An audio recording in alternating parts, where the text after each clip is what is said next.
এলাকার দোকানগুলোতে সন্ধ্যার পরপরই অসাধারণ স্বাদের কালাইয়ের রুটি খেতে অনেকে ছুটে আসেন দূর দূরান্ত থেকে।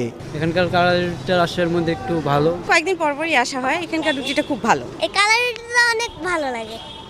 আমার আম্মুর সাথে প্রত্যেকদিন আসি। সবাই আসে, ভালো লাগে, সব একসাথে বসে খায়। কালাই রুটি সম্বন্ধে অনেক শুনছি, তাই আজকে আসলাম একটু খেতে। রাজশাহীর ফেমাস ঐতিহ্যবাহী, এর কারণে এখানে টেস্ট করতে আসলাম, ভালোই লাগছে। হাঁসের মাংস, গরুর মাংস, বট সবকিছু মানুষ একটা টাটকা খাবার পায়। শহর বাজারে এই জিনিসটা প্রচলনটা ঘটতে ঘটতে এখন মানুষজনের খাবার চাহিদাটা অনেক বেড়েছে। চালের আটা ও মাসকলাইয়ের আটা দিয়ে তৈরি গরম গরম কালাই রুটি, গরুর মাংস, হাঁসের মাংস, বট, বেগুন ভর্তা, ধনিয়া পাতার চাটনি ও মরিচ ভর্তা দিয়ে পরিবেশন করা হয়। স্পেশালটা হলো আপনার 30 আর নর্মালটা 20।